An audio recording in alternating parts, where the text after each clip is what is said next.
नमस्कार शेतकरी बंधूंनो, स्वागत आहे तुमचं आपल्या ग्रेट शेतकरी यूट्यूब चॅनलवर। बघा शेतकरी मित्रांनो, आज 11 जून 2026 रोजच्या आजचे आपण संपूर्ण महाराष्ट्रामधील तुरीचे बाजारभाव या व्हिडिओच्या माध्यमातून लाईव्ह स्वरूपात जाणून घेणार आहोत। तत्पूर्वी आपण चॅनलवर नवीन असाल चॅनलला सबस्क्राईब करायला विसरू नका। बघा शेतकरी मित्रांनो, महाराष्ट्रामधील तुरीला जास्तीत जास्त 7,900 रुपयापर्यंतचा बाजारभाव मिळालेला आहे, तर काही बाजार समितीने 7,400 ते 7,500 रुपयापर्यंतचा बाजारभाव दिलेला आहे।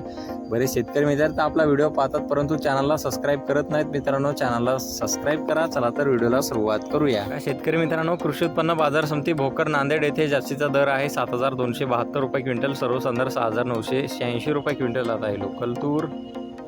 बघा पुढील बाजार समिती कारंजा येथे जास्तीत दर आहे 7,715 रुपये क्विंटल, सर्वसाधारण 7,433 रुपये क्विंटल आता आहे लोकल तूर। बघा पुढील बाजार समिती रिसोड वाशिम येथे जास्तीत दर आहे 7,595 रुपये क्विंटल, सर्वसाधारण 7,400 रुपये क्विंटल आता आहे लोकल तूर।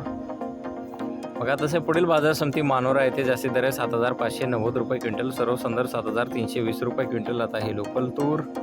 बघा पुढील बाजार समिती देवणी येथे जास्तीत दर आहे 7,500 रुपये क्विंटल आता आहे लोकल तूर। बघा पुढील बाजार समिती मुरुम येथे जास्तीत दर आहे 7,511 रुपये क्विंटल आता आहे गज्जर तूर। बघा शेतकरी मित्रांनो, पुढील बाजार समिती लातूर येथे जास्तीत दर आहे 7,750 रुपये क्विंटल, सर्वसाधारण 7,500 रुपये क्विंटल आता आहे लाल तूर। बघा पुढील बाजार समिती जालना येथे जास्तीत दर आहे 7,736 रुपये क्विंटल आता आहे लाल तूर। बघा पुढील बाजार समिती नागपूर येथे जास्तीत दर आहे 7,900 रुपये क्विंटल, सर्वसाधारण 7,750 रुपये क्विंटल आता आहे लाल तूर। बघा पुढील बाजार समिती हिंगणघाट येथे जास्तीत दर आहे 8,550 रुपये क्विंटल, सर्वसाधारण 8,200 रुपये क्विंटल आता आहे लाल तूर। बघा पुढील बाजार समिती वाशिम येथे जास्तीत दर आहे 7,878 रुपये क्विंटल आता आहे लाल तूर।